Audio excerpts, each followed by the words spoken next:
Public affairs programming on Look TV is underwritten by the generous support of Pinnell's Restaurant, classic Italian American food since 1922, and Stored Tech, technology solutions for computers, networks, and phone. Stored Tech, your technology, our passion. 1922, Babe Ruth debuts with the Yankees. WGY signs on air. Exterminator wins the Saratoga Cup, and Pinnell's Restaurant opens its doors for the very first time. For 5 generations, Pinnell's has been preparing delicious Italian food, served in a comfortable, home-like setting where everyone is welcomed. 90 years of authentic Italian recipes, 90 years of the freshest ingredients, and 90 years of the finest classic Italian dishes, all made daily by hand. Pinnell's Italian Restaurant, a Saratoga dining tradition since 1922. Most cybersecurity firms deal only with prevention, the systems that block hackers and viruses. Stored Tech knows the root cause is actually good people doing bad things.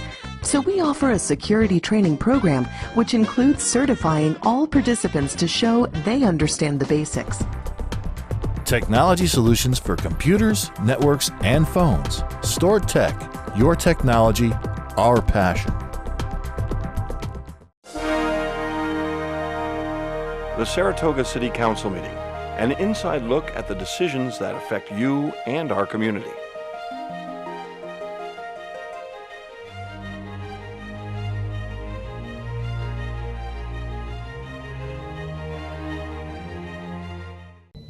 Good evening. Welcome to City Council meeting Tuesday, May 18th. It is 7 p.m.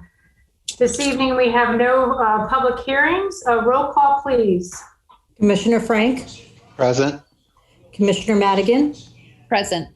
Commissioner Scirocco? Here. Commissioner Dalton? Mayor Kelly? Here. Supervisor Veach? Here. And Supervisor Gaston? Here. Please rise for the Pledge of Allegiance. I pledge allegiance to the flag of the United States of America, and to the republic for which it stands, one nation, under God, indivisible, with liberty and justice for all.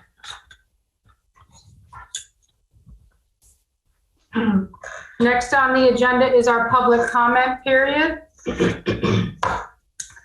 I ask that you keep your comments brief, up to 2 minutes. Yielding time to someone else is not allowed. Public comment period will be for 15 minutes. Please be respectful and address the council as a whole. As a reminder, public comment is not a dialogue or discussion with the council members. However, at the end of public comment, any council member may respond.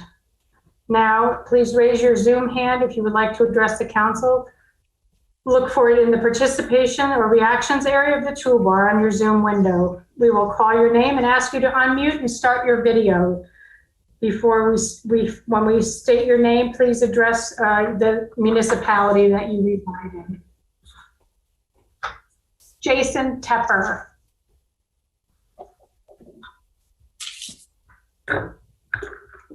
Can you turn the video on? Thank you. Like a nod, it was stopped by the host. Okay. We'll try to start it by the host. There we go. Here we go. Thank you. Of course. Thank you. Sure. So Mayor Kelly, Commissioner Dalton, Commissioner Frank, Commissioner Madigan, Commissioner Scirocco. Dear Mayor and Commissioners, pedestrian safety is top of mind in the North Side neighborhood and on around the Skidmore campus. With Saratoga Springs priding itself on walkability, in January 2016, members of the community first came together as an action group named Where the Sidewalk Ends, WOODSI for short, with a mission to dramatically improve pedestrian safety and accessibility for the neighborhood, working directly with the city to balance community benefit, feasibility, and cost in achieving our mutual goals. With the proposed sidewalk additions as part of the Missing Sidewalk Links program, significant improvements to pedestrian safety and accessibility are soon to be realized in the North Side neighborhood. WOODSI would like to extend our sincere appreciation to the Saratoga Springs City Council for its earnest support of these improvements and express our gratitude for your efforts in taking these important steps forward to cultivate connection and embetterment within our cherished neighborhoods and community. While there is more work to be done in order to complete our goals, the current proposal makes praiseworthy strides in delivering the following notable benefits to the neighborhood. dramatically improving pedestrian safety for neighborhood children, adults, and Skidmore students, clear and safe crossing of Route 50 at East Avenue, providing safe and direct access to East Side neighbors, schools, and public spaces such as Lake Avenue and Caroline Street Elementary Schools, Waldorf School of Saratoga Springs, St. Clements Regional Catholic School, Skidmore College, State Street Clement Avenue Playground, Spring Run Trail and High Rock Park, Eastside Recreation Park, Saratoga Racecourse, Saratoga Hospital, the Wesley community, and providing safe and direct access to local businesses and public transportation, including Saratoga Farmers Market, Stewart Shops, the Fresh Market Plaza, 9 Miles East, Courtyard by Marriott, Quality Hardware Eddie's Beverage, and the CDTA for the YMCA Wilton Mall. Thank you all for your consideration of the above as part of the public comment for this City Council meeting and your continued service to our dear city of Saratoga Springs. Sincerely, on behalf of Where the Sidewalk Ends. Thank you. Infinite Roofing. Oh, okay. What? I'm here. Infinite Roofing is on. Come on. Okay. So what the problem is, I need a video. start my video. I'm trying to start it. It's not starting. There. Okay. Do you have it now? Yes, I do, ma'am. Thank you. Okay, I have contacted the mayor and numerous peoples of the Saratoga, and now I'm contacting, seems to be the only way to get through to the city council. This has been an ongoing issue with building permits in the city of Saratoga Springs. Can we back up? November. Can we back up and state your name and your city that you live in? Thank you. We live in Florida and Albany. The businesses we have a business in Saratoga, and we're part of the Saratoga Chamber of Commerce. We have an office at 63 Putnam Street. Okay, go ahead. Offices at Albany, offices in Colony, offices in... Okay, I just need one place of where you live, and then you can state your statement. Okay? It's the business. It's in 63 Putnam Street. That's great. You're all set. Go ahead. Business. Yep. Okay. Mm-hmm. So as a business, trying to obtain building permits, we've come up against a brick wall. We received a very nasty letter from Patrick Hogan this week stating that the city council has approved this issue. We have an issue, and this goes to the safety of all of your residents. When you're not inspecting these roofs, and you're asking what they do, they ask for the roofer to sign and notarize a statement saying that we did something we didn't do before they will issue the building permit. Actually, that's against the law. Okay. I have already checked with the Department of State, who licenses your building inspectors. That is not a procedure. They are supposed to be inspecting if they require a building permit. I spoke with Richard Tarish yesterday, and he basically said that all we're doing is making trouble because we won't break the law in order to obtain a building permit. Patrick Hogan has told us, and I will read from his letter to me, that according to the city council approved a new fee schedule. The city council reviewed their policies and procedures at the end of last year, decided to allow an alternate process for submission of ice and water affidavits based on highly valued feedback. I have asked what valued feedback, because the Attorney General certainly does not agree for us to go and sign us and notarize a statement stating that we did something. That is against the law. Okay, so I don't know what highly valued feedback. Katie explained to us about the $100 deposit. So we give you a $100 deposit for you to go out and do your job. And then we get the $100 deposit back if after we complete the job, we send in our ice and water barrier. Okay, that's your 2 minutes. Thank you. Hey, Katie. Thank you. Explain that to us. I would like one of the city council members to contact me. We will respond when we're done with public comments. So you'll get a response. Just have to wait. We don't respond individually. We'll respond at the end. Thank you for your time. Charlene McGraw. Oh.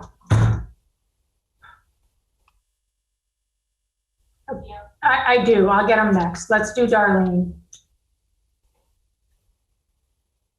I can't do the video. It's disabled.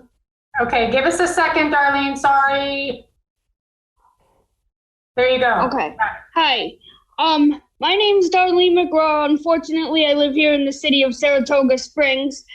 I have spoken with numerous people about sidewalk issues and the Geyser Road traffic light issue. It's not safe to make a left-hand turn in a vehicle, let alone, in my case, a cycle, being a cyclist. I'm asking that the city council look into this further. I've been trying to contact New York State Department of Transportation, and they said that it's the city's responsibility. And the city keeps on having National Grid cut part of the roadway and not pave it completely. The money should get put so our roadways are paved. And the roadway over by the racetrack, unless it has something to do with the racetrack, Broadway, or SPAC, the city does not want nothing to do with it. So when you guys have to clear for water or something else, you guys got to fix it. And you guys got to fix it now. The community realizes what you're doing. And don't BS and play games while we're at city council. I'm not here listening to you play games. And neither is any of the other people that are here watching you. We're not here watching you play games. Thank you. Ken Gray. Thank you, Mayor. My name is Ken Gray. I live in Saratoga Springs. I'm representing myself in Complete Streets, and I want to thank and applaud the mayor and the council for their foresight in investing in the community for the Missing Links project. Approximately a $1.6 million grant was obtained.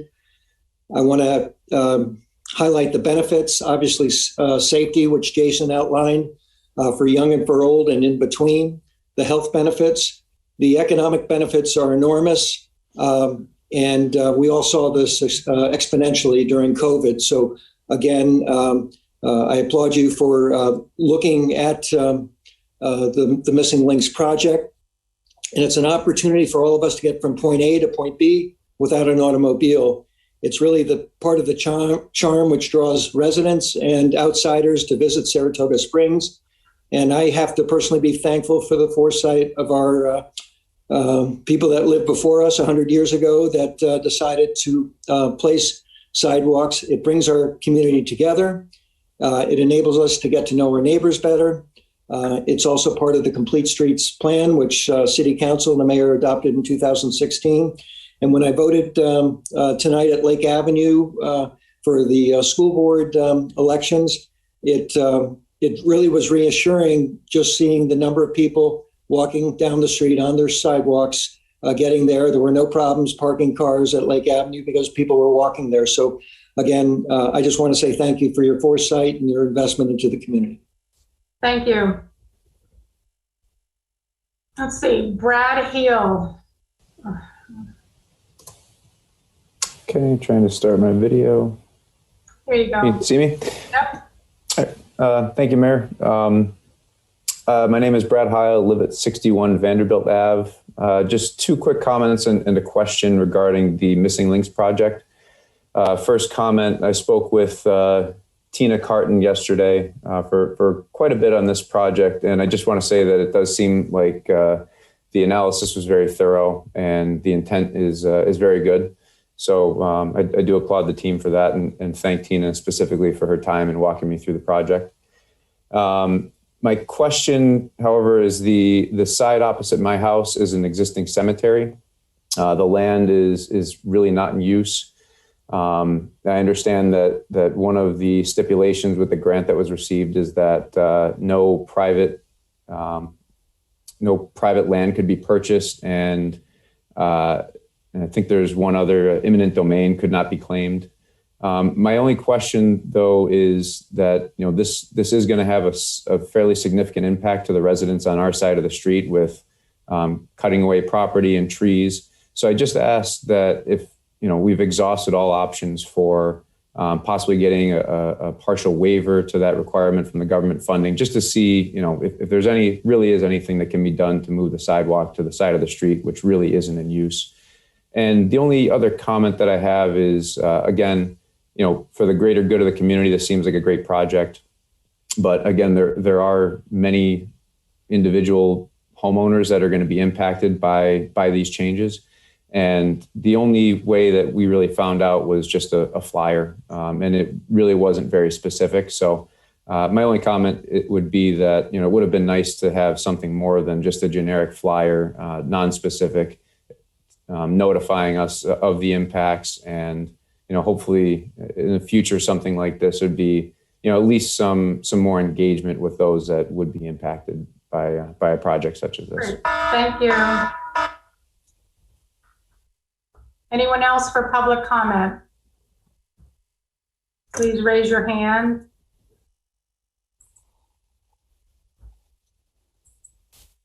You start video. Alexis Figueroa.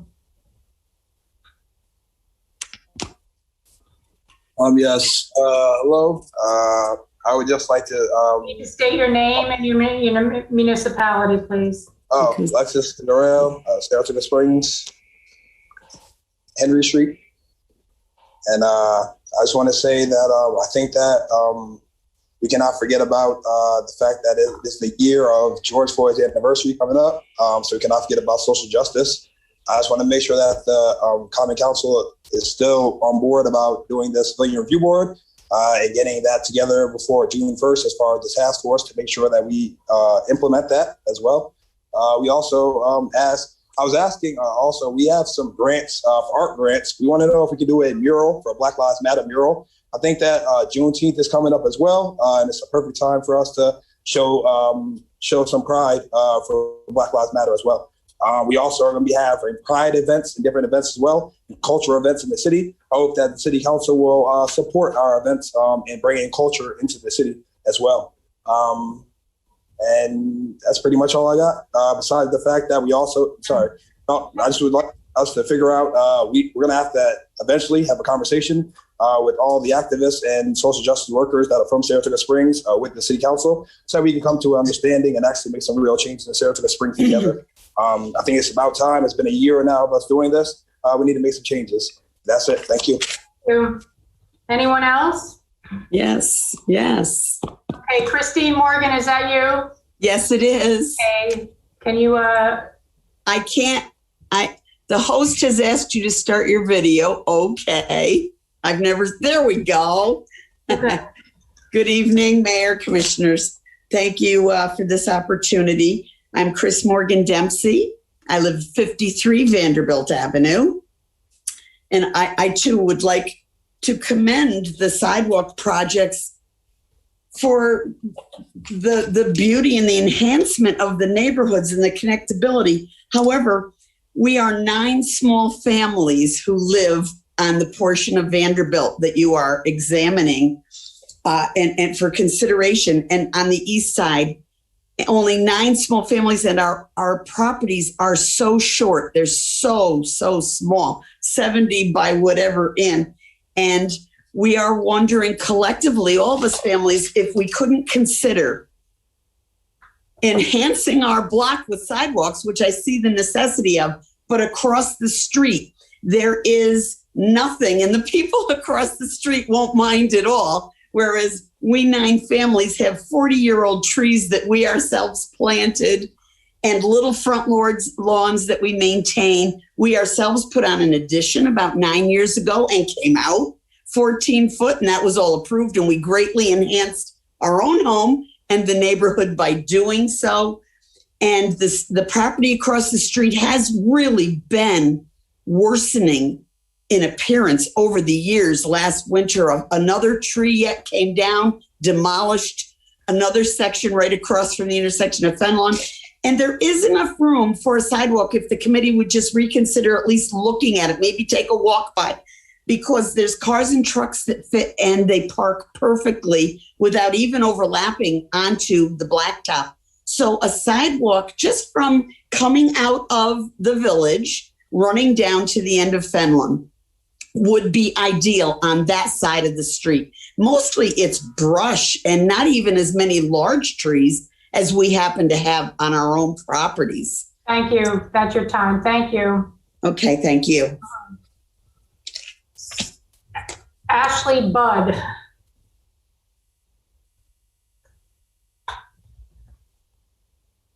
Start video. There we go. Hello, Mayor Kelly. Actually, more of a question than it is a comment about finding information about the timing of all this. I live on Grand Avenue. So we are in the stretch between West Avenue. Can we back up and state your name and where you live? And then you have to tell me what you're talking about.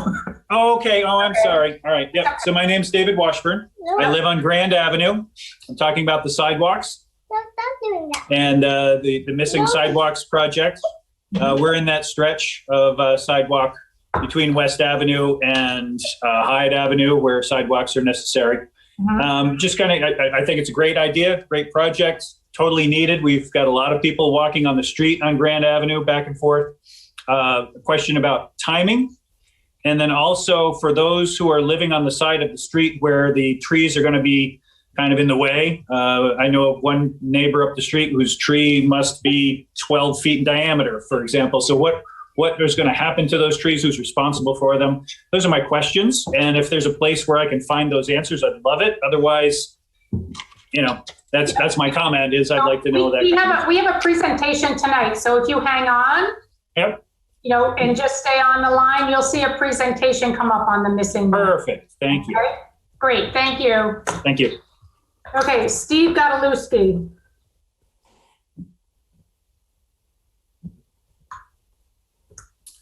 Good evening. Good evening, everybody. Thank you for your time. My name is Steve Godalewski. I live at 20 Central Avenue in Saratoga Springs.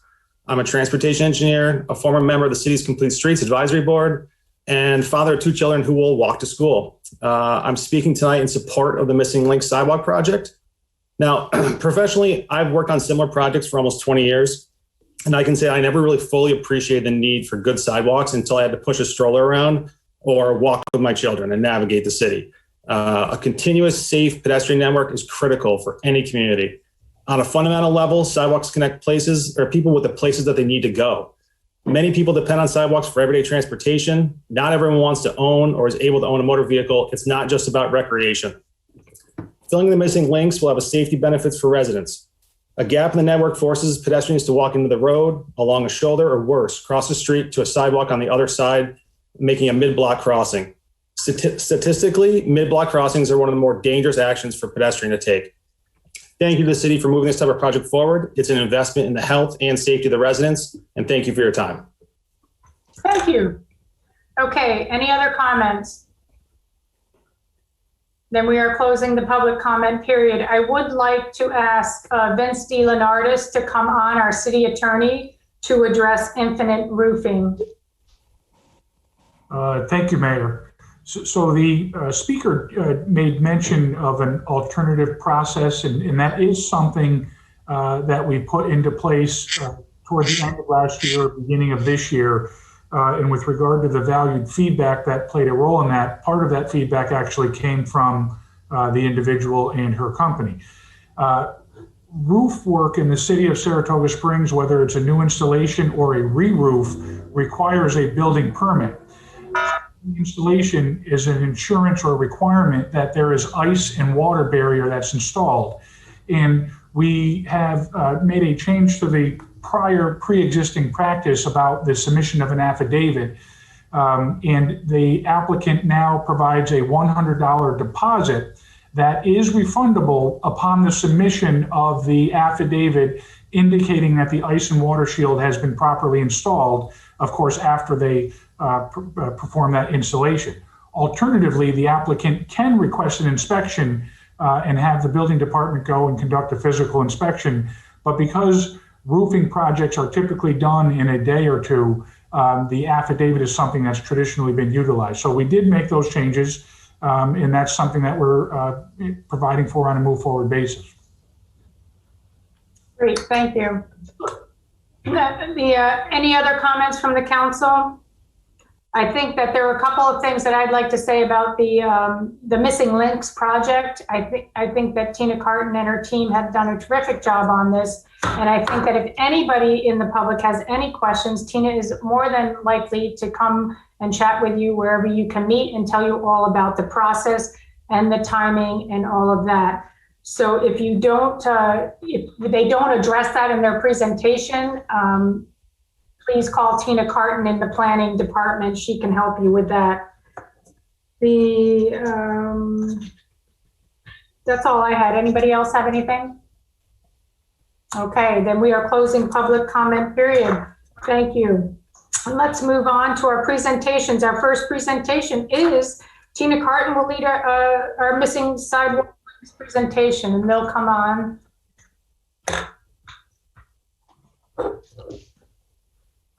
Tina, are you there?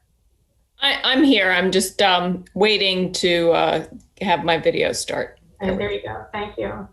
Hi, my name is Tina Carton. I'm the administrator of Parks, Open Lands, Historic Preservation, and Sustainability for the city of Saratoga Springs, New York.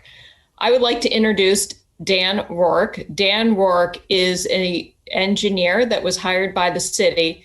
He is part of Bartman LaJudas, and they won the bid to do the preliminary and final design for the Missing Sidewalk Links project. Thank you. Okay, thank you, Tina. Okay, everyone can view my screen? Yes. Yes, okay, great. Again, thank you again for having me tonight, and thank you, Tina. Appreciate the comments that were already made. A lot of kind of what I was planning to say has already been said, but I am planning to give a brief overview of the project, just overall, an over 10,000 foot view of what the project encompasses, the locations where we plan to do this work.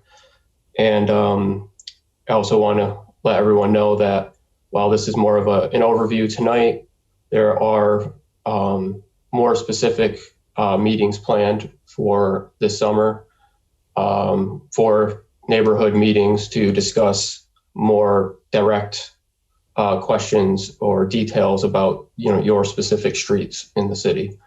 And we'll go over the details of when those meetings will be and where you can find out all that information in just a little bit.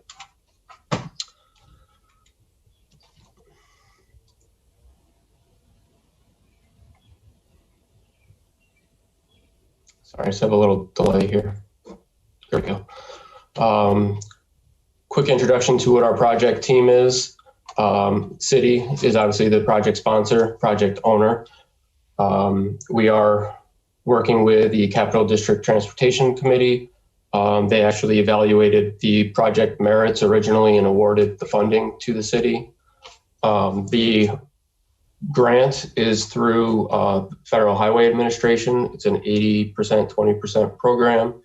So 80% from the federal government, 20% locally. And we, with the city, are working directly with the New York State Department of Transportation.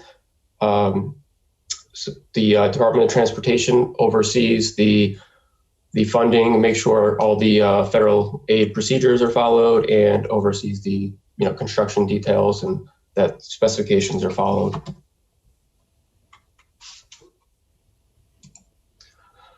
So a quick background of where this project initiated from.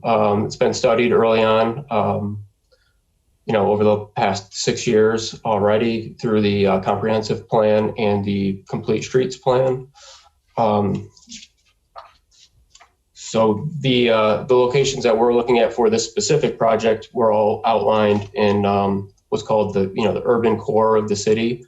So within a 1 mile radius of the urban core center of the city, several locations of these missing links were identified, and this project will specifically address 11 of those locations.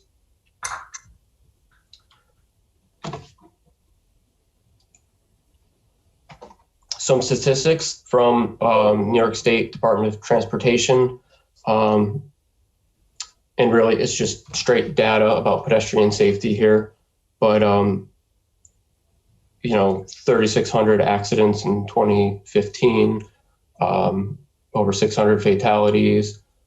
And really the essence of this project is to address all of this data that has been presented across the state before it becomes an issue in the city here.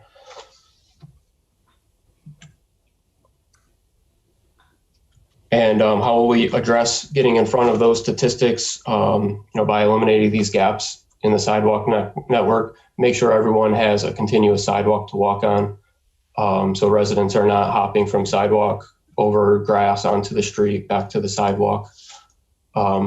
Provide accessible connections.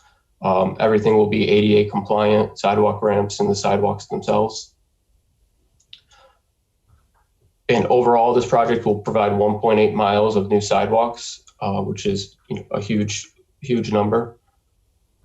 Complete connections at these 11 locations, and construct all of these sidewalks within the city's right of way. Okay, so where are these locations? You can see the map on the screen. Seward Street, First Street, State Street, Third Street, a couple locations on East Ave, Vanderbilt Ave, West Fenland, Congress, and Grand Ave. And then how were these chosen? These were, as we already said, originally studied in the Complete Streets linkage study. And these were identified as a good fit for this federal aid project. All of these locations, the new sidewalk can be built within the city's right of way, the property that the city owns. Each location will provide a link between existing sidewalks. They were vetted through evaluation of several constraints and the overall project budget. And this has been studied and worked on through collaboration of many city departments, including DPW, engineering, public safety, and of course, Tina leading all of those efforts. Do want to show an example of a more detailed look at each segment. So I'm providing an example of Seward Street here. So when we come back and present for the neighborhood meetings, we will zoom in on each location. So any resident that's present, we can look at your specific question. You can look at your specific property. We can go over, why this location was chosen. Specifically point out if there are tree impacts, what driveways are crossed, where new drainage is proposed. So just to give you an idea of when we have those meetings, we will be more focused in on each segment and give you a chance for a back and forth conversation. I did want to bring up some frequently asked questions that routinely come up on sidewalk projects. So snow removal, maintenance of the sidewalk. It's always a concern when there's a new sidewalk put in place. So what I'm showing here is the city code. City code is on the city website.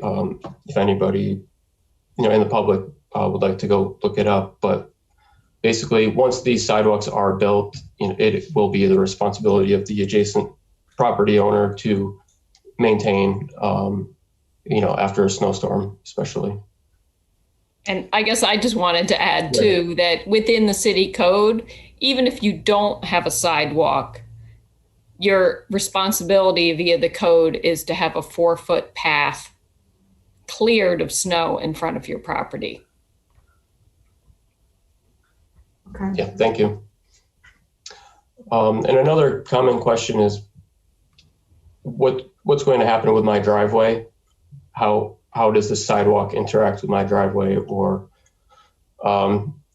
copied up here on the screen, this is the city standard detail, and this is the intention of the project, to meet what city typically will construct. So this project will create a continuous sidewalk across driveways. and the asphalt apron out to the road will try to be, as long as the grades work out, minimally invasive. But to construct the sidewalk, if the work limits need to go out to the road, then all that driveway apron would be replaced.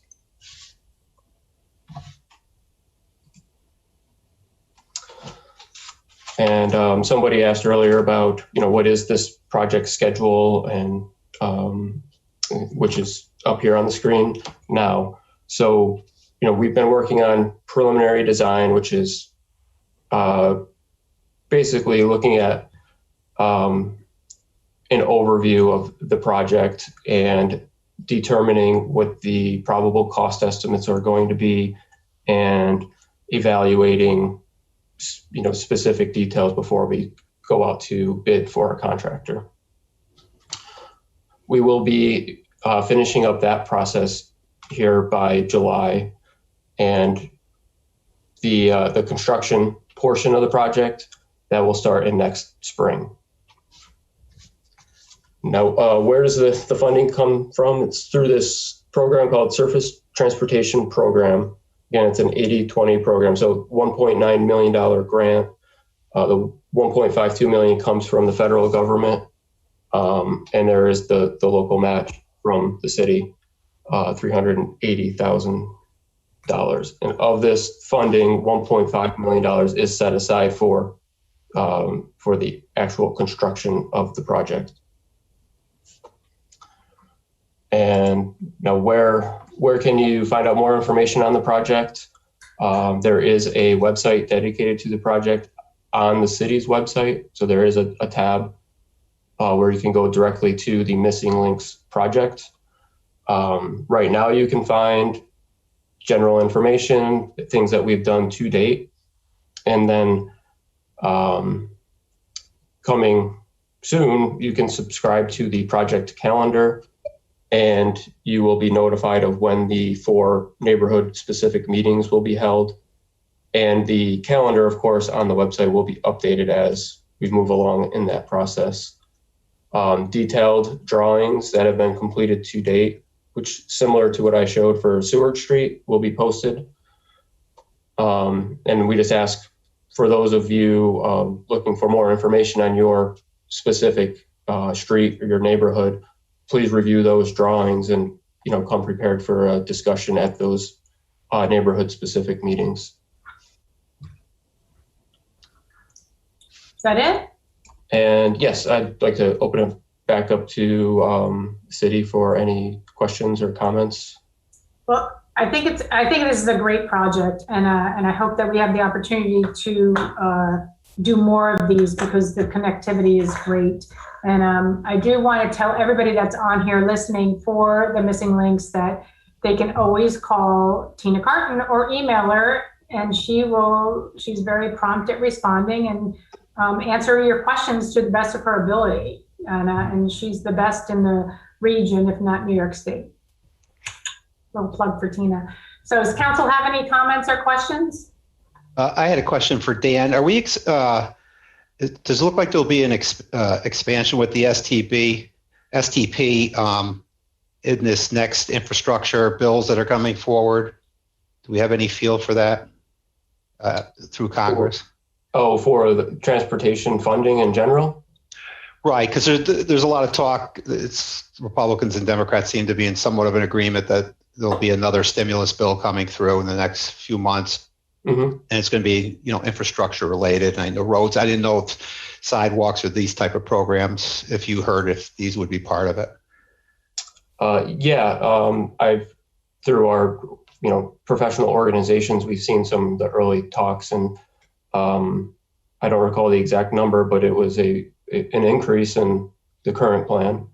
And I think by, infrastructure in general, bridges and highways, obviously take a good portion of that, but pedestrian and bicycle safety improvements in general have obviously gained a lot of steam in the recent years. So on this grant, is this something that we've already have, or we have to vote for, or what's the process of that? Yeah, we're moving along. This is the design phase. Okay. This was already bonded and approved by City Council. So this has been, I believe, on 4 or 5 previous City Council meetings. So we have the ability, though, in the future, if for expansion of this type of program, potentially. I know it's not in the budget. I think we can apply. We have to apply. Right. Yeah. Right. And we, you know, Tina and the planning department watch those things all the time. So Tina applies to everything that I get, she gets, and we talk about it, and she applies for what we can handle. So yes, if it comes again, I'm sure we will absolutely do this, because that's what we do. No, yeah, I'm just kind of looking forward, because I think it's going to happen earlier than later, and it would be a situation where I didn't know. This was a great presentation, and I live by a number of these streets, and I know exactly what they're talking about on 3rd and 1st. If there was a couple of streets that didn't make the cut here, that would make the next cut if there was additional funding. Yeah, and then we always, when a street doesn't make the cut, it's the guidelines that they give us. So those are all into how we had to pick, because they do give you guidelines. But definitely, there's a lot of streets in the city that didn't make this cut. So that's why I'm really hoping that in the future and future councils will bring this forward, because I know Tina will be here, bugging the next council saying, let's bring this one. So, because it just makes it so much nicer for every neighborhood, and, to me, I used to ride my bike and walk up the East Avenue Hill, and it's dangerous. Yeah. So, I mean, that's a really dangerous, place to be walking. The other one is Grand. So, I mean, there's a lot of, major thoroughfares that need this. Yeah, and my understanding is there are a lot of grants coming up. There are some grants through the consolidated funding application this year, and then other DOT funds. We're actually having a discussion this week with the planning department, the town of Wilton, and Saratoga County on some potential trail projects to extend going. Wilton's very interested in having connections to the city and some better accessibility. Well, can I just give a quick thank you to the mayor's department and Tina, because I just have to tell you that I was a resident when you guys announced this, and I was so excited, so excited. I think someone said in public comment, like, I realized when I had a stroller and little kids, what a challenge it can be to get around the city when you don't have connecting sidewalks. And so I just think this is like such a great project for the city.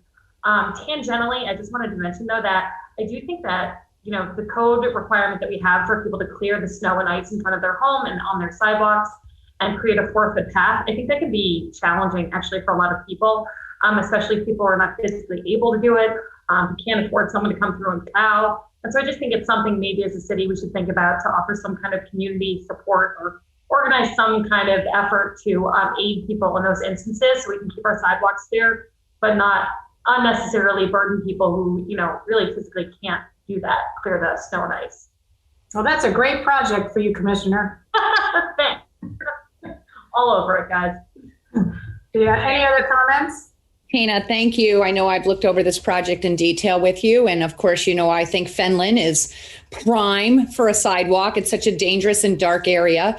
Don't forget about us way out here on the west side. Buff Road drops off with sidewalks. Walter and Moore has no sidewalks, but this is a great way to get started. Commissioner Frank mentioned there might be more funding coming through, and sidewalks is definitely one thing that the community seems to rally around. We heard from some folks over on Vanderbilt today, and maybe we can take a little bit, I don't know how set in stone the grant project is, but maybe we can take a look at their side of the street versus the other side of the street at some time, if we're able to. Yeah, I think all of that can come up with the neighborhood meetings. Yeah. And I think that they'll address all that individually with each neighborhood. Okay. Any other comments? We absolutely will be looking at, all those specific questions. Great. Okay, thank you, Dan. Thank you, Tina, as always. Great job. Thank you. Thank you. Thank you. Bye. Okay, our next presentation is on Sci-Fi Networks broadband, benefits of citywide broadband. Commissioner Madigan. Thank you, Mayor. So tonight it's just a brief update about our citywide project. It's been a while since we've discussed the project with the public. So tonight, Sci-Fi, Scott Bradshaw is here just to give a high-level overview of the benefits of the fiber broadband project. This is not about micro trenching. It's about the benefits of fiber to a city. So a little background, Sci-Fi Networks is owned by two entrepreneurs, Roland Pickstock and Mike Harris. Roland is the founder of the Pickstock Group of Companies, which has been in operation since the 1980s and specializes in telecommunication, manufacturing, and property development. It's one of Europe's leading modular manufacturers for residential, hotel, and student accommodations, a leading UK supplier of offshore building solutions. Mike has built several multi-million-dollar businesses, including TNS, a communication company that provided and maintained core technology within university, airport, banking, and telecommunications sectors. TNS was acquired by British Telecom in the mid-2000s. Sci-Fi Networks has partnered with a number of industry-leading firms to deploy their fiber city networks. Whitehelm is one, APG, Nokia is one that we're very familiar with. AdCom and LLI. I won't go into details on each and every one of those companies. Arcadis is another one, but they're well-known telecommunication companies. So with that, I think Scott has like 2 slides he's going to present to us. It's going to be like a 5-minute presentation, maybe 10 tops. And I see that he's on Zoom. Scott, you ready to take over? Thank you for being here. There we go. Just want to make sure you can hear me. Yes, we can. I appreciate that. Scott Bradshaw, Sci-Fi Networks. So I'm just going to share my screen, and as Commissioner Madigan says, this is just a couple of slides, just a refresher of the investment that Sci-Fi Networks is looking to make within the community, hopefully in the very near future, as both parties, both the city staff departments and Sci-Fi, continue to align ourselves from an investment and construction process. So I'll just share my screen, and if you could just confirm that you could see that, we would certainly appreciate it.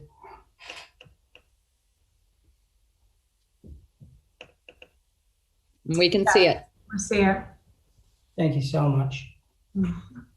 Okay. There we go. So just as a refresh, Sci-Fi Networks, as Commissioner Madigan mentioned, with our 2 founders, Roland Pickstock of the Pickstock Group of Companies and Mike Harris, we're deploying multiple fiber city projects across six different states at the moment. But Sci-Fi itself is the developer. We're not the ISP. So we identify communities where we can have significant economic development impact through private investment using zero taxpayer dollars, and that investment is through broadband infrastructure. Ultimately, designing it for tomorrow's world, for today, that being that it's highly diverse, highly redundant, but has the network capacity to provide gigabit symmetrical speeds to homes and to businesses, just as standard, rather than an asymmetrical environment.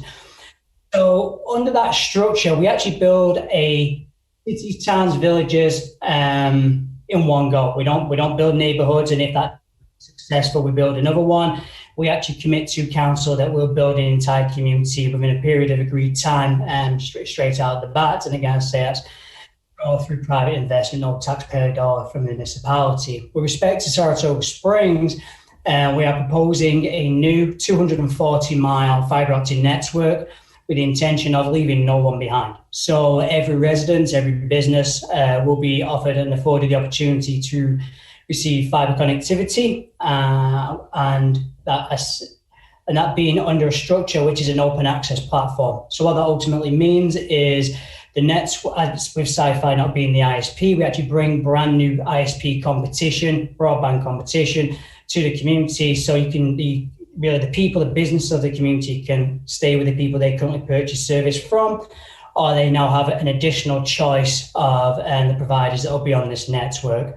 Our goal with the network is not really to be providing 10 of the same thing. It's to provide additional broadband choice, certainly of a high capacity, more of a premium service over the fiber infrastructure, but also to bring additional benefit services to the community, that being telemedicine, healthcare, IoT devices, and all those things I'll come on to in a second. So that's really, as you can see on the screen, the footprint is the entire jurisdiction of the community. The network is built from a smart city basis from day one, being we don't build fiber to the home, we don't build fiber to the business. We build a smart city infrastructure and fiber to the home and fiber to the business are just the natural ancillary benefits of that futuristic infrastructure. And once that infrastructure, as we begin to deploy the infrastructure, it is open to multiple service providers. As it stands right now in your community, there is 0% fiber to the homes. So that's really been one of the key reasons that Sci-Fi has stuck with the wanting to invest in your community. I'm sure he's fully aware it has been a few years, and we've hit a number of hurdles along the way with regards to just different things, from attracting the right investors to come into the community through to just the address data not being as we'd first thought, but we still stuck with it. The dynamics have certainly changed. So I'll just move on. Just some key summary points. As I say, I do not wish to take up too much of your time. These are just really some salient points I would like to touch on. So the fast, affordable infrastructure. Again, just to reiterate, it's open access, it's symmetrical gigabit speeds, but just for everybody who may not be aware of that terminology, you have asymmetrical and symmetrical. So you may see marketing campaigns that say, yes, we offer gigabit speed and we offer 1,000 megabits down. If you were to read between the fine line, what you may find it's 1,000 megabits down, but only 35 megabits up. And in the pandemic, what we've actually all experienced, where we actually have the kids, the children working studying from home, connecting to schools via the internet, and also city staff and the like connecting to the appropriate municipal facilities, you actually do need symmetrical. So the same speed coming down, the same speed uploading to the connection or location you're connecting to. So from an affordability perspective, what we are seeing across the country where we're deploying our networks is that the competition we're creating on the network from private providers competing against the likes of Spectrum Charter and AT&T and the like, is that symmetrical gigabit services currently, believe it to be below half the price in your current community. So in the current community right now, I believe there is a potential where you're afforded it to receive an asymmetrical service, which is well over $100. And on the networks we're building throughout the country, we're actually seeing price points at less than half that price for 5 symmetrical gigabit services. Because we are building a citywide infrastructure, we will be removing the digital divide and driving equality. Because we're going to be taking the fiber to every premise, being every resident and business, we will actually create the opportunity to remove the digital divide should the occupiers of those premises wish to take fiber to, wish to receive services over the infrastructure. Because we actually have that citywide ubiquitous platform, so the fiber's on every single street, it creates a very interesting tool, an economic development tool, to not only retain businesses, but also actually create an environment where you have a high capacity redundant service to attract some very data hungry businesses, which actually brings dollars to the community, creates new jobs and many things alike. With the actual smart city infrastructure, there's some key things and conversations we're actually having across the country at the moment in various cities of all different shapes and sizes. And some of the key ones, actually going back to the point of the pandemic, is connecting school children directly to their schools. A lot of things have certainly been learned that you don't always need to be in the building to receive certain lessons, or certainly what we experience on the East Coast when we do have stay-at-home snow days, so to speak. We actually have the potential for mechanisms to now remove that through the likes of the Zooms and Teams on other particular applications of the world. So using this infrastructure, because we're going to be passing every single building, and we will have the ability to take fiber directly into everyone's home, but more so in the topic of conversation, a child's home. We will be able to actually directly connect a child's home to the school securely without actually having to go via the internet as well. So it allows us not only to create very secure, redundant paths in that scenario, but it also allows us to use the high capacity bandwidth available through fiber connectivity rather than copper coax. Again, because we actually will be having a citywide infrastructure, the municipality is a significant beneficiary of this. Not only will we, because we have an agreement in place with the city to provide smart city connectivity, or certainly smart city fiber connectivity, you would actually be seeing direct cost savings to the city, while at the same time significantly increasing the data capacity between multiple locations. Such locations that we'll be taking fiber connectivity to is the likes of the fire stations, the visitor centre, water treatment plants, the senior services centre, city hall, public safety buildings, also connecting security cameras. Those are commitments we've already made once we actually begin to deploy the network throughout the community, as well as should you continue down the path of intelligent smart city streetlights. We will also have the opportunity to take the fiber to those locations should you wish. And we also, Sci-Fi will be not only, coming back to the point of it being a private investment and a private risk, where the success is very much borne by Sci-Fi, we're also going to be putting in additional capacity for the future as you grow. So really I wanted to just keep it very high level. I didn't want to really dive into anything granular, just to explain the size of the footprint, 100% in private investment, going to be serving everybody from the digital divide, starting to drive equality, to give the community choice, very much next generation services that are going to be available today, and also connecting many multiple internal municipal departments. So with that said, that really is me, and hopefully that just gave you once again, a refreshment of the investment Sci-Fi would like to make into the community of Saratoga Springs, New York. Thank you, Scott. Oh, sorry, Mayor. I appreciate this overview. We haven't had one in a while, and I look forward to ongoing discussions with you as we move this along. Thank you. Thank you, Scott. Okay, moving on, Commissioner Madigan? Yes, that's it. That's it. Thank you. Thank you. Okay, let me get my glasses back. Okay, the executive session, the council held an executive session at the pre-agenda meeting regarding Article 7 matter. Commissioner Frank has added that item to his agenda as a result of that discussion. On to the consent agenda. I move that the City Council approve the consent agenda as included with this agenda. This is a motion. Is there a second? Second. Any discussion? All those in favor say aye. Aye. Any opposed? The matter passes. On to the Mayor's Department. My first item is discussion and vote approval for the mayor to sign MVP employee health insurance contracts. These are the MVP hospitalization contracts outlining the health insurance coverage offered through the City of Saratoga Springs. These contracts consist of the monthly premium rates, the schedule of benefits, and the general terms and conditions.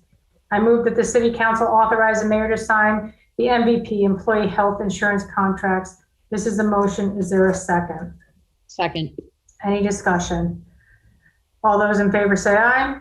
Aye. Any opposed? The matter passes. My next item is discussion and vote authorization for the mayor to sign Pitney Meadows Community Farm Agreement.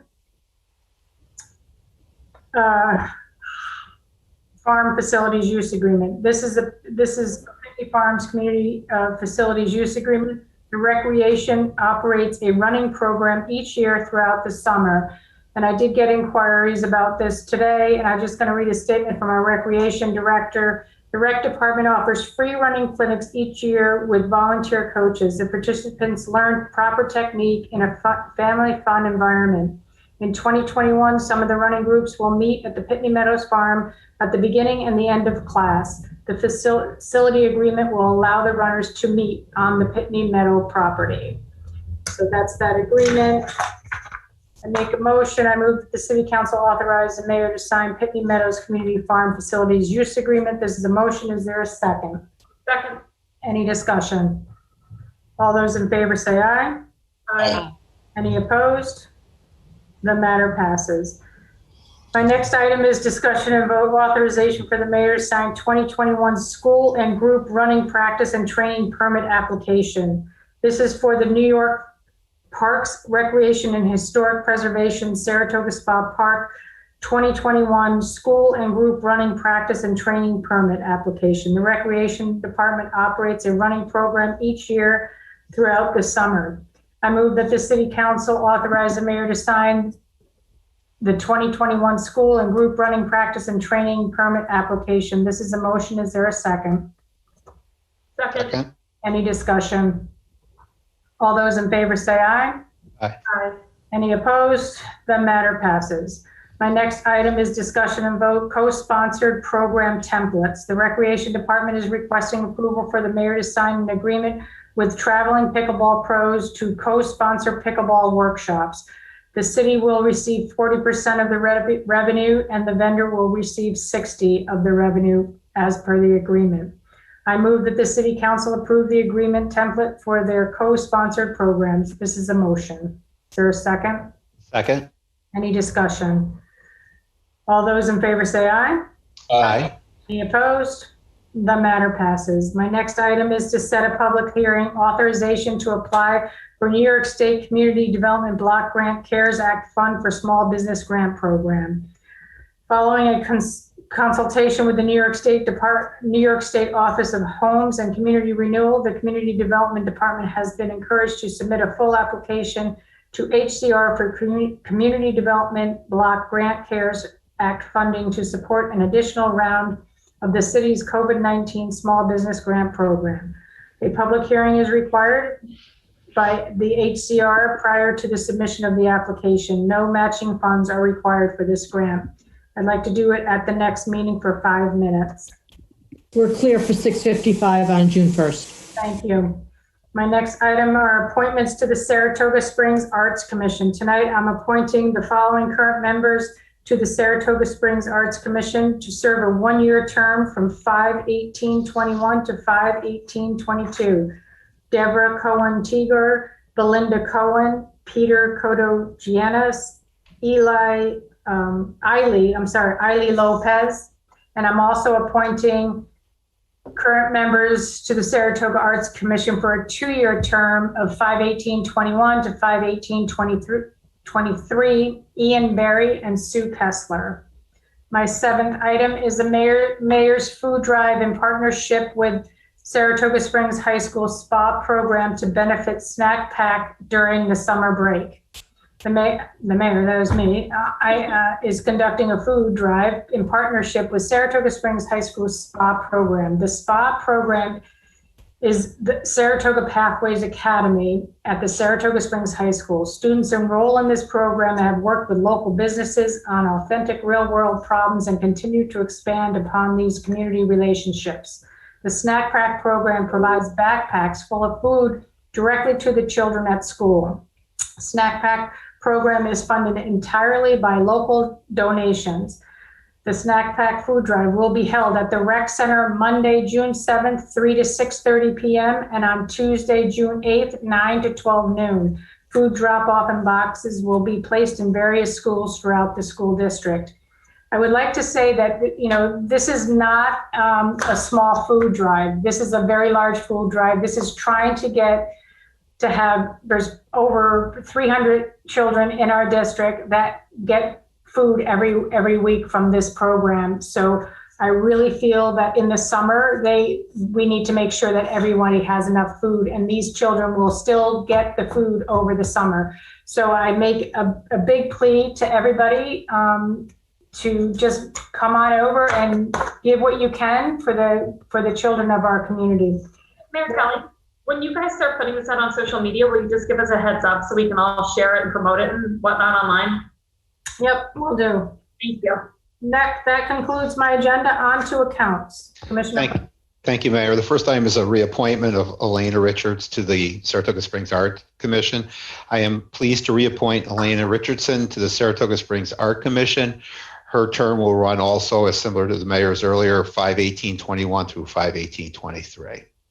The second is just, again, update for next Tuesday's grievance day, May 25th, 2021. Applications to grieve your assessment and information regarding how to grieve your assessment can still be found on the city webpage. Due to COVID, The public is prohibited from reviewing their assessment in person. However, a box has been placed in the hallway accessible by the ramp door of the City Hall for residents to drop off their grievance packets for review. If you have any additional questions, call our assessment office at 518-587-3550, and that's extension 2552. The third item is a discussion and vote for settlement of an Article 7 case for tax parcel ID number 165.10-2-2. I move for the City Council to settle the Article 7 case for parcel number 165.10-2-2 for the years of 2017, 2018, 2019, and 2020 as follows. For 2017, the original assessment was $1,248,400. The negotiated assessed value now is $1,021,875. That's a reduction of $226,525 and a refund of city taxes of $1,355.62 for 2017. For 2018, again, the original assessment was $1,248,400. The negotiated assessed value for 2018 is $948,750. That's a reduction of $299,650. And the refund amount for 2018's portion would be $1,800.72 for city taxes. For 2019, again, the original assessment was $1,248,400. The negotiated settlement is $869,400. The reduction amount is $379,000 even, and that would be a refund amount for 2019 of $2,277.34. And for 2020, the original assessment, again, is $1,248,400. The negotiated assessed value is $855,600. Giving a reduction of $392,800 for a refund of $2,502.69. Those 4 years grand total refunds for that parcel is $7,936.37, and that would be a motion for acceptance. Sorry, I'm having a little computer difficulty here. Is there a second? Sorry, Commissioner. Second. Any discussion? All those in favor say aye. Aye. Any opposed? The matter passes. Mayor, if possible, I'd like to, I sent out an email earlier today. If I could add an additional item on my agenda this evening, I would like to make a motion to add an item to my agenda regarding the Office of the State Controller's review of the city's 2021 adopted budget as city clerk. That's a motion. Is there a second? Second. Any discussion? All those in favor say aye. Aye. Opposed? The matter passes. Thank you, Mayor. The announcement is Office of the State Controller review of the city's 2021 adopted budget. New York State's Office of the State Controller recognized the pandemic has had various levels of impact on the financial operations of local governments. Their office chose the city of Saratoga Springs 2021 adopted budget to be one of the 20 adopted budgets that they would review and provide an independent evaluation of certain aspects of the adopted budget. They were looking to assess if local officials adequately considered the impact of the pandemic on their financial operations while developing the 2021 fiscal year budgets. As the council is well aware, Commissioner Madigan and the council has been on top of our 20 and 21 budgets to be sure the pandemic was taken into consideration and the appropriate steps were taken to keep the city running.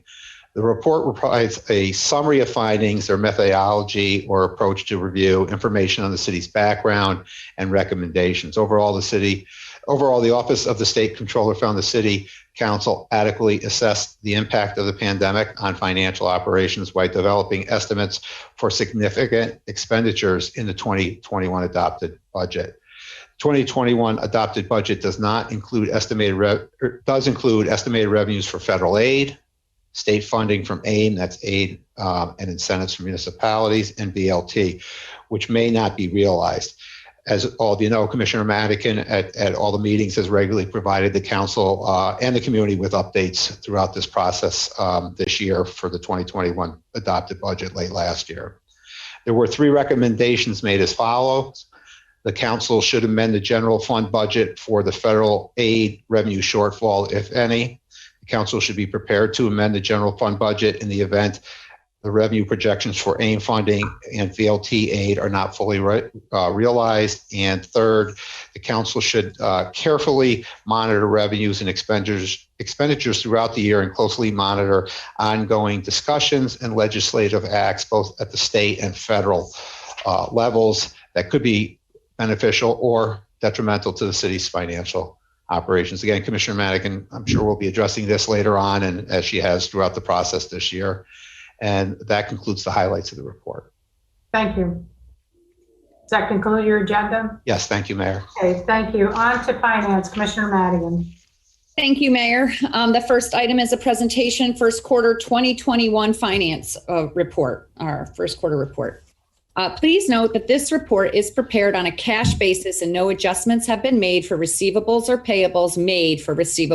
payables during the time period.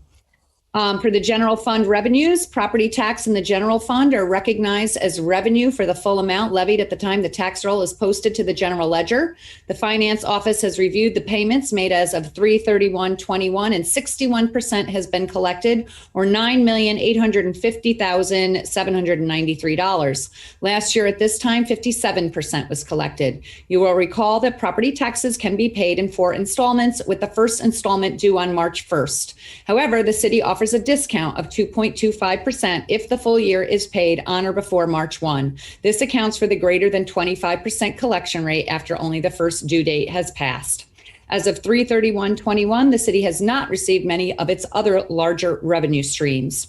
For sales tax, figures include only 1 month since February and March collections are not distributed to the city from New York State Taxation and Finance until April and May, respectively. VLT is paid in June. Hotel occupancy tax is paid to the city from the county on a quarterly basis. The first quarterly payment for 2021 will be received in April.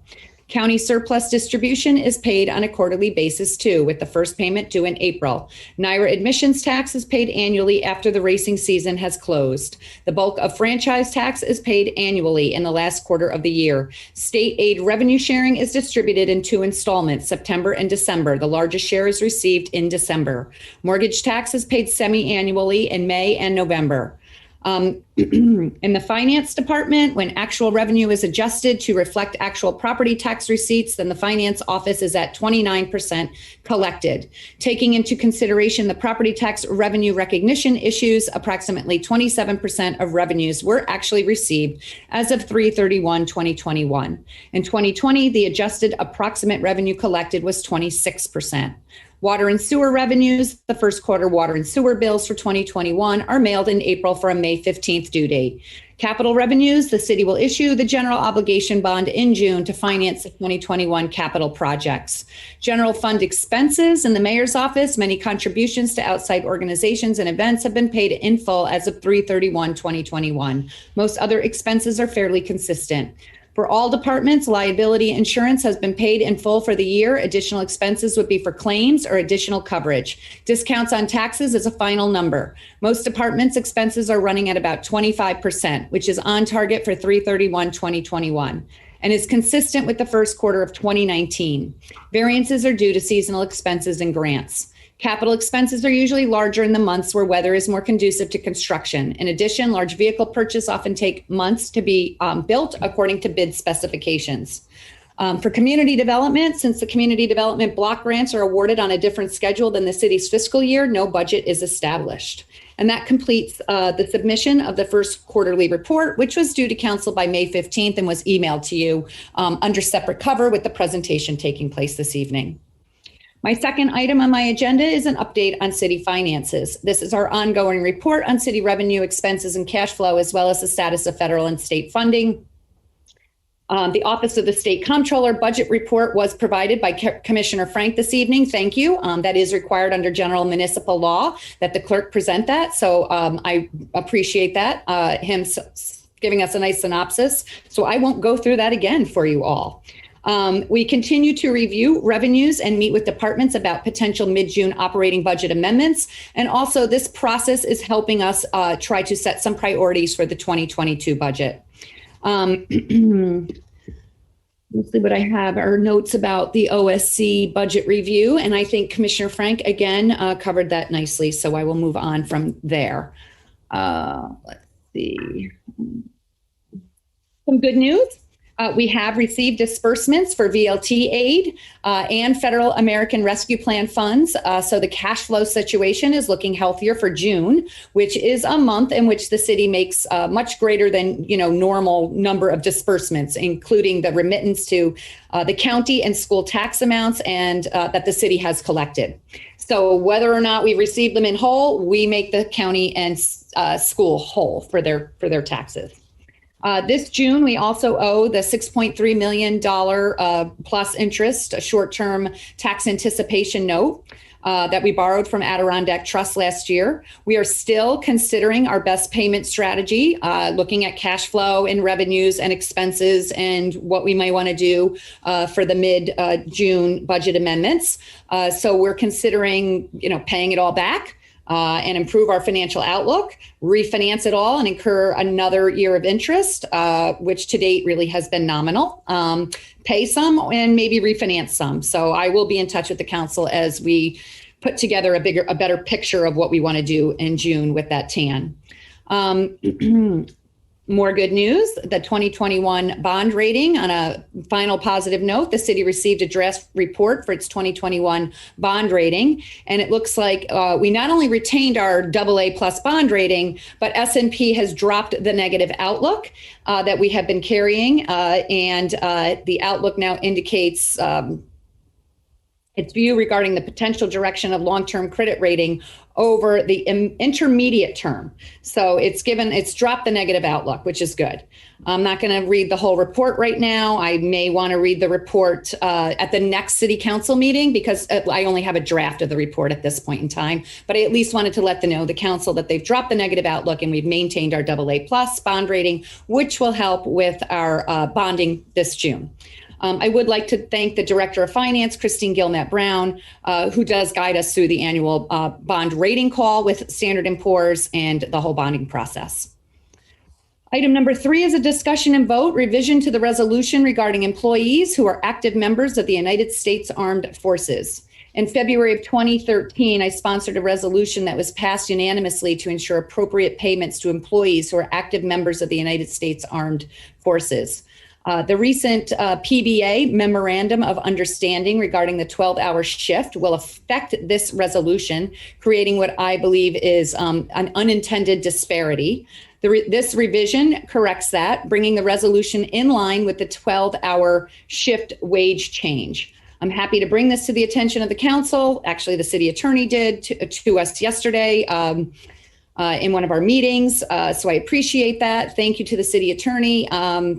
And unless the city attorney has something to add, Vince, did you want to add anything to this? I can go ahead and make a motion. I think you covered that well, Commissioner, and thank you.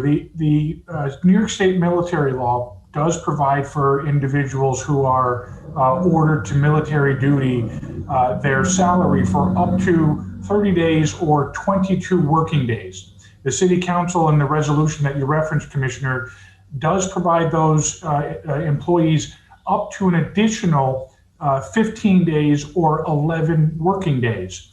When we converted the PBA employees, the certain officers, to a 12-hour shift, that resulted in those 12-hour employees getting a greater benefit for the military pay under the state law. So we made a revision to that additional benefit that the city provides to only apply to the 8-hour employees, which would give them the exact equivalent, actually, that the 12-hour employees would benefit under the state law, which is a 88-hour or 11-day difference. So this levels out both the 8-hour and the 12-hour employees to the maximum that they would both be allowed currently under the ordinance prior to the 12-hour change. And there should just make a quick reference. There's also language in the resolution that Commissioner Madigan previously brought in 2013 that if they are ordered to military duty in a combat zone, they can get up to 6 months additional pay. And that provision is still in there for both the 8-hour and 12-hour employees. Thank you, Vince. I appreciate you pointing that out. I think it's a wonderful thing the city council did back in 2013, especially that active combat piece to make sure that, families are being provided for, that they're paid for an entire year, because the military tends to pay them for half a year, and then we make sure they're made whole with the other half of the year. So thank you. So I'll make the motion now. Thank you. I move that the City Council approve the revision to resolution regarding employees who are active members of the United States Armed Forces as included with the agenda. This is a motion. Is there a second? Second. Any discussion? All those in favor say aye. Aye. Opposed? The matter passes. Thank you. Item number 5 is a discussion and vote. Authorization for the mayor to sign master subscription agreement with Granicus LLC for peak agenda management. Our current agenda software, Novus, is no longer supported by the provider, Granicus. Granicus has a new software program known as Peak Migration, which is an update that provides significantly more functionality for a nominal additional cost, about $1,000 annually, plus a $1,600 fee to convert. This is a contract for that transition, which, if approved, will be implemented over the next 2 to 3 months. I think it's going to be a welcome improvement. And I move that the City Council authorize the mayor to sign the master subscription agreement with Granicus LLC for peak agenda management, as included with the agenda. This is a motion. Is there a second? Second. Any discussion? All those in favor say aye. Aye. Aye. Opposed? The matter passes. Thank you. Item number 6 is a discussion and vote. Budget amendments, benefits, lines 1 through 2, amend the expense and corresponding revenue for dental as the employee roster changes in the amount of $357.84. This is budget neutral. I move that the City Council approve the budget amendments, benefits as included with the agenda. This is a motion. Sir, a second. Second. Any discussion? All those in favor say aye. Aye. Any opposed? The matter passes. Thank you, Mayor. That concludes my agenda. Thank you, Commissioner. On to Public Works, Commissioner Saratoga. You're muted. You're muted. All right. Got it. We're good. Yep. The first item on my agenda is discussion and vote. This is authorization for the mayor to sign an agreement with Greenwich Cemetery. This is a long-term relationship between the city of Saratoga Springs and the Greenwich Cemetery Association that dates back to 1966. The city owns approximately 8 acres from Lincoln Avenue through the Sackett Gate. The cemetery contains approximately 3,000 monuments along with fencing, curbing, trees, and shrubs that need trimming many times throughout the year. There are 3 large hills that require continual mowing and over 200 feet of sidewalk frontage of Lincoln Avenue that need snow removal each winter. The trees located in the cemetery require hours of raking and leaf removal. The Department of Public Works does not have the manpower, nor can we beat the competitive price for this annual maintenance agreement of $32,828.27.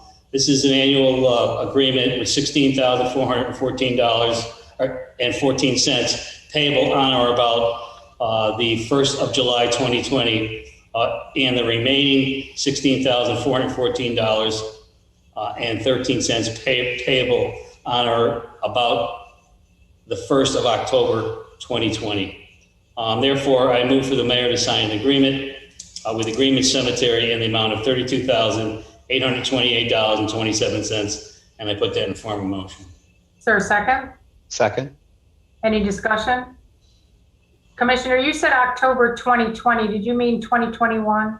Yeah, I did. I believe I did, yes. Okay, just let's make that note, okay? Yes. All those in favor say aye. Aye. Any opposed? The matter passes. Second item on my agenda is discussion and vote. Authorization for the mayor to sign a memorandum of agreement with the Senior Citizen Center of Saratoga Springs. The city has for many years leased property located at 5 William Street to the Senior Citizen Center, where they provide services to the aging population, including support services, programs, activity, and meal provisions. The current lease had an expiration date of 12/31/2020. The city and the Senior Center were negotiating a new long-term lease when an opportunity presented itself for the Senior Center to potentially relocate. This memorandum of agreement allows the lease agreement to continue on a month-to-month basis under the same terms and conditions as lease agreement and runs through December 31st, 2021. If at the end of the year there are not plans realized for the senior center to relocate, we will negotiate a more long-term lease. Therefore, I move to authorize the mayor to sign a memorandum of agreement with the Senior Citizen Center of Saratoga Springs, and I put that in form of a motion. Is there a second? Second. Any discussion? All those in favor say aye. Aye. Any opposed? The matter passes. Third item on my agenda is discussion and vote. This is to accept a donation from Lester and Claire Kipp for a memorial bench in the amount of $1,500. Lester Kipp and Claire Kipp have purchased a memorial bench and a plaque with the quote, "Smile, be kind, treasure family, don't give up, love one another. Lester and Claire Kipp to be placed in Congress Park at a site to be determined in the amount of $1,500. So therefore, I move for the council to accept a donation from Lester and Claire Kipp in the amount of $1,500 for the purchase of one decorative bench, and I put that in form of a motion. Is there a second? Second. Any discussion? Beautiful sentiment. Thank you to them for that donation. All those in favor say aye. Aye. Any opposed? The matter passes. Next item on my agenda is discussion and vote, authorization to accept a donation in memory of Constance Lloyd for the city's flower beautification program in a total amount of $575.30.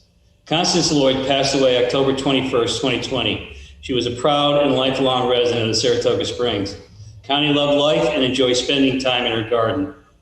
Her family asked, in lieu of flowers, a donation could be made to the flower beautification program for the city of Saratoga Springs.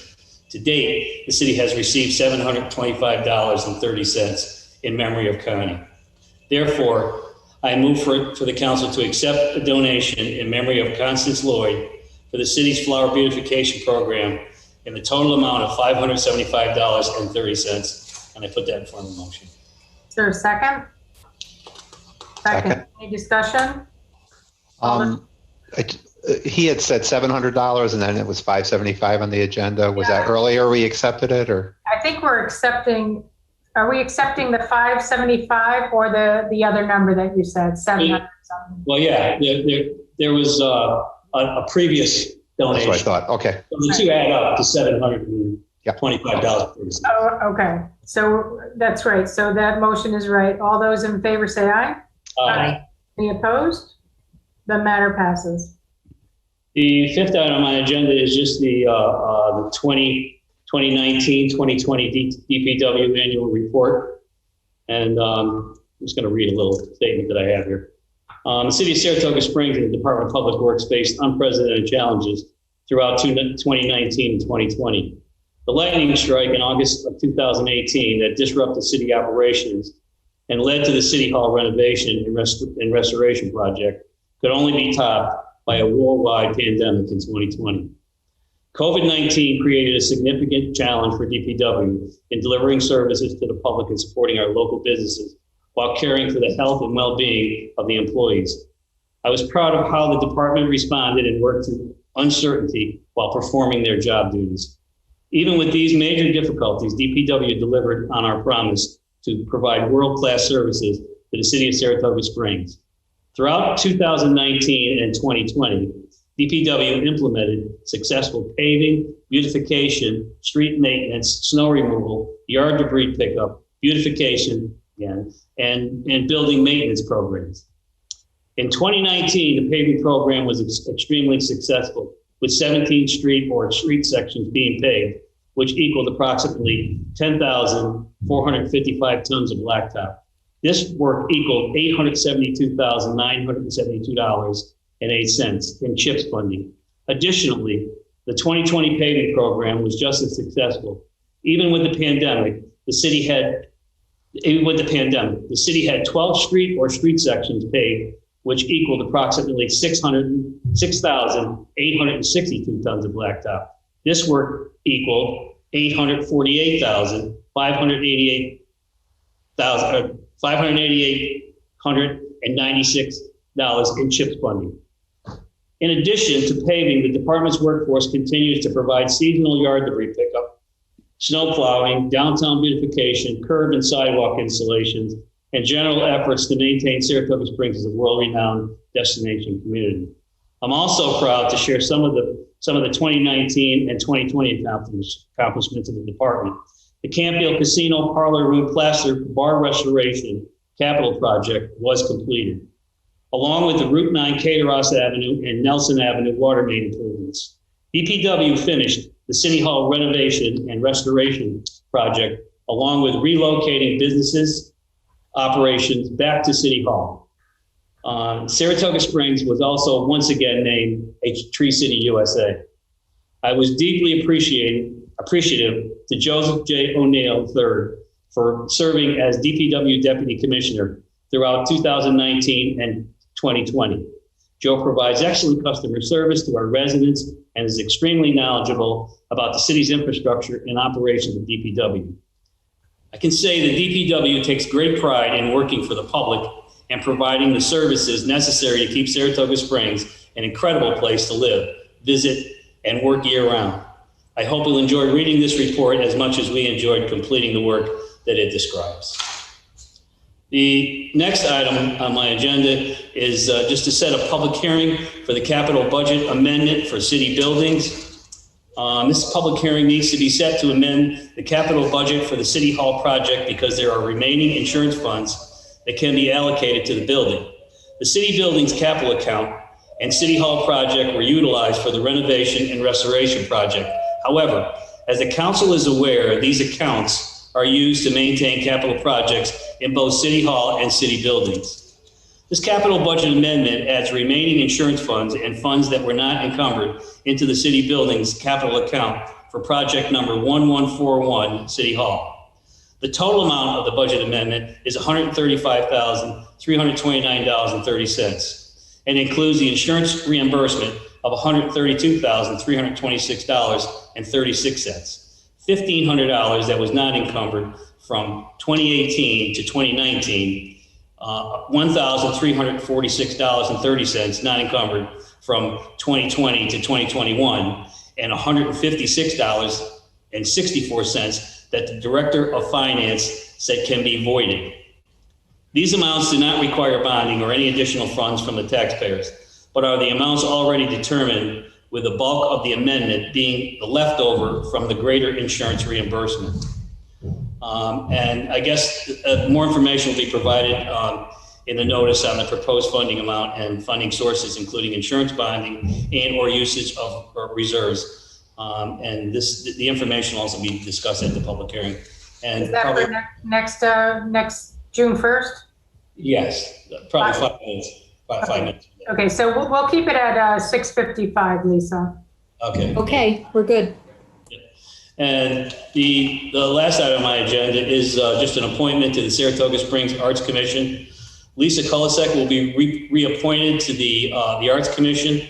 Lisa develops, researches, and writes each of the Dance Museum's exhibitions and is the author of the recently published book, National Museum of Dance and Hall of Fame, celebrating 30 years in the SUNY Press. I am pleased to reappoint Lisa Kulisek to the Saratoga Springs Arts Commission. With that, okay, so she is a one-year term, I believe, Commissioner? I believe it is. Okay, so she will go from 5/18/2021 to 5/18/22. Thank you. And that concludes my opinion. Okay, thank you.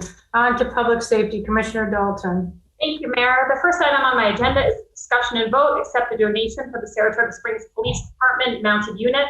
This is a donation in the amount of $25 from the Saratoga chapter of the DAR.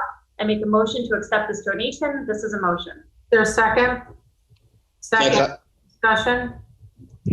All those in favor say aye. Aye. Any opposed? The matter passes. Thank you. The second item on my agenda is a discussion and vote and authorization for the mayor to sign contracts with Saratoga County for Stop DWI and Stop DWI crackdown funding. These are annual contracts with the county to Stop DWI and Stop DWI crackdown funding. The Stop DWI contract pays us $33,000 in 2 installments The Stop DWI crackdown funding is to provide additional patrols and checkpoints during crackdown periods throughout the term of the Governor's Traffic Safety Committee grant period. This funding is contingent on the availability of the Governor's Traffic Safety Committee grant funds. The agreement can be terminated if grants are not available. I make a motion to authorize the mayor to sign contracts with the county for Stop DWI and Stop DWI crackdown funding. This is a motion. Is there a second? Second. Any discussion?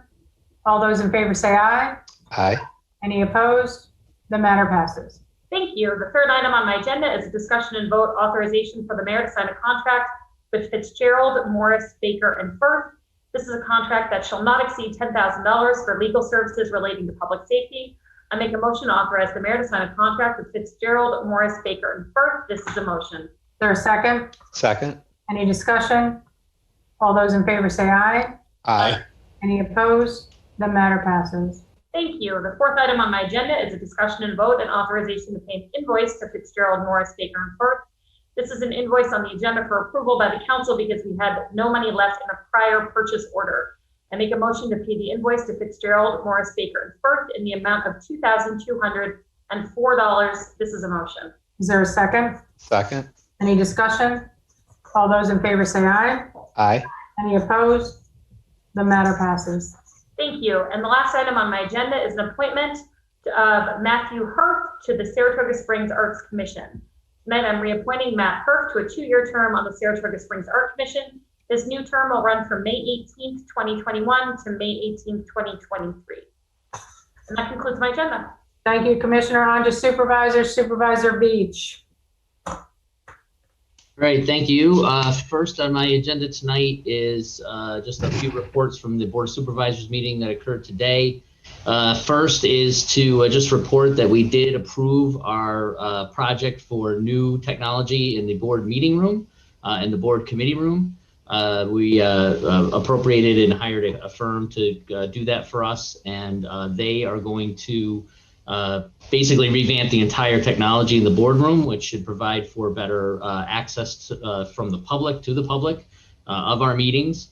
They will be able to be live streamed. We're going to get better AV in the boardroom, cameras for the room for us to put our meetings on video, microphones, and better presentation materials in the rooms, and as well as presentation screens for the live audience that will hopefully at some point be back at our meetings. So we approved that today, and I think it's a great upgrade for the county to finally get ourselves up into the 20th century and put our meetings online and people can watch what we do openly. So that's the first item. Second item on the agenda is we did also approve a new position at the county called the Director of Public Relations. The county, at the end of last year, we had discussed in our budget, putting some money in the budget for a position for doing just that. And we were just approved the position today. So at some point there will be an opening for that for folks to apply for, but that position was created today by the Board of Supervisors. So hopefully that will be out there shortly. Third, we did officially approve the sale of the 31 Woodlawn Avenue building to the Adirondack Trust Company. I did mention on our last board meeting that, or at our last council meeting, that we were doing that in the committee level. We did officially approve that today at the board level, so that should move forward shortly. And then fourth on the agenda, we had a very good meeting today, a very momentous meeting today, where today our clerk of the Board of Supervisors, who has been a county employee for 33 years, Pam Wright, had announced her retirement at the end of this week. And so we're very grateful to her for all of her service to our Board of Supervisors, as well as the chairman of the board. When I was chairman back in 2015, she was basically the person who kept everything together at the county. So I really appreciate Pam's work and our working together and working for us at the county. And we really appreciate all of her service. And again, being there for 33 years at the county is a great accomplishment for her. But on the other end of that, we did appoint Therese Connolly to become the new clerk of the board for the Saratoga County Board of Supervisors. And if you recall, Therese at one time was the executive assistant for the mayor, Scott Johnson. And she did a great job there. And she's been working in the clerk's office at the county since that time. since she got hired in the county some years ago. So we're really looking forward to Therese being our new clerk. She does a great job, and we are very happy that she will be there for us. So congratulations to Therese as well as to Pam, both great county employees who've done a good job for us. And then last on my agenda is just to make a quick announcement. You probably have already noticed, but Brook Road is currently closed. The county is doing some bridge work that was actually scheduled for, I think, a year and a half ago or maybe last year. That got delayed due to some COVID issues and some other things. So right now, Brook Road is closed due to that work. And it looks like they will be working on that. Again, it started May 4th through approximately September 3rd, 2021. So if you're out on that side of town, just be aware that there is a road closure out there due to some work that the county is doing through its DPW. So that's it for my agenda, and thank you very much. Thank you, Supervisor. Supervisor Gaston.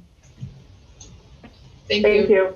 First item on my agenda is the COVID-19 update. Our numbers continue to, can you hear me okay? You're echoing. Supervisor Beach, maybe turn off his audio.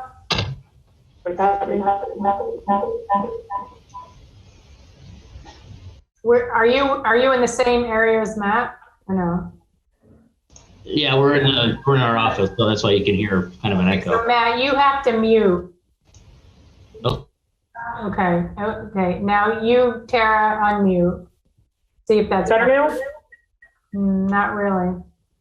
Matt, would you mind signing off and just watching with Tara? Is it better?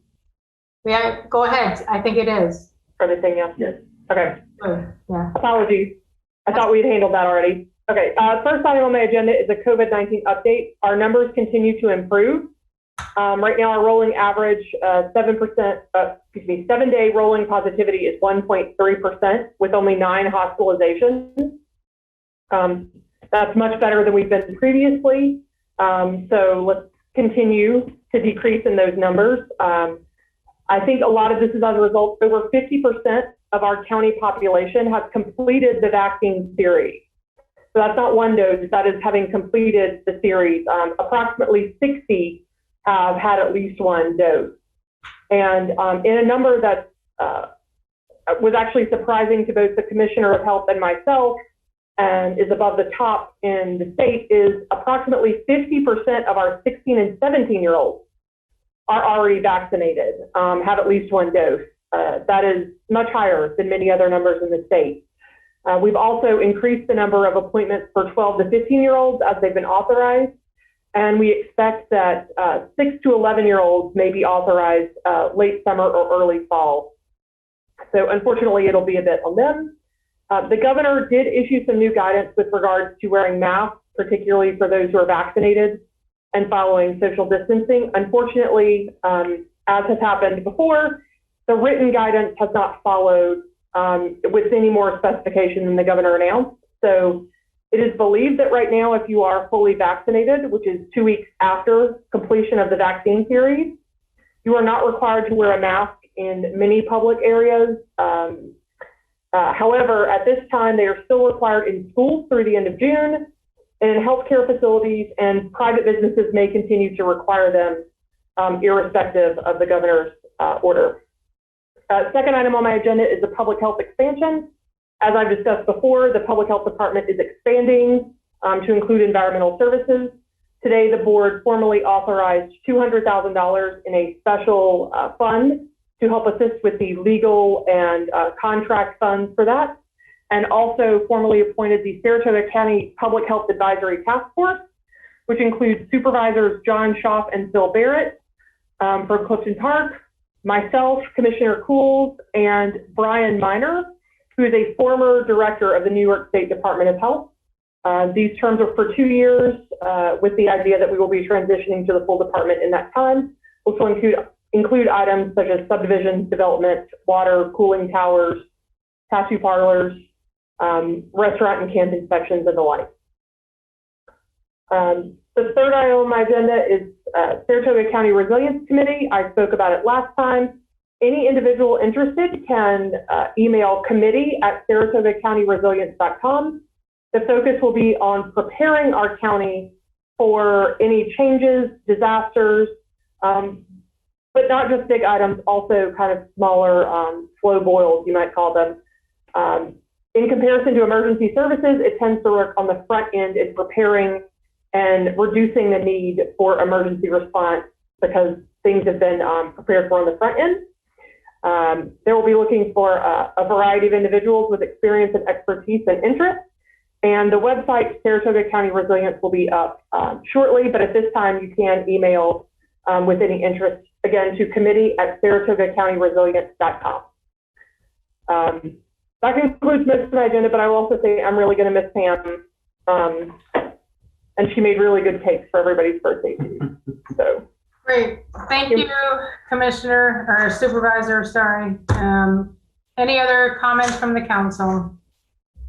Thank you all for this evening and have a great night. We are adjourned. Thank you. Public Affairs programming on Look TV is underwritten by the generous support of Pinnell's Restaurant, classic Italian American food since 1922, and Stored Tech, technology solutions for computers, networks, and phone. Stored Tech, your technology, our passion. 1922, Babe Ruth debuts with the Yankees. WGY signs on air. Exterminator wins the Saratoga Cup, and Pinnell's Restaurant opens its doors for the very first time. For 5 generations, Pinnell's has been preparing delicious Italian food, served in a comfortable, home-like setting where everyone is welcome. 90 years of authentic Italian recipes, 90 years of the freshest ingredients, and 90 years of the finest classic Italian dishes, all made daily by hand. Pinnell's Italian Restaurant, a Saratoga dining tradition since 1922. Most cybersecurity firms deal only with prevention, the systems that block hackers and viruses. Stored Tech knows the root cause is actually good people doing bad things. So we offer a security training program which includes certifying all participants to show they understand the basics. Technology solutions for computers, networks, and phones. Stored Tech, your technology, our passion.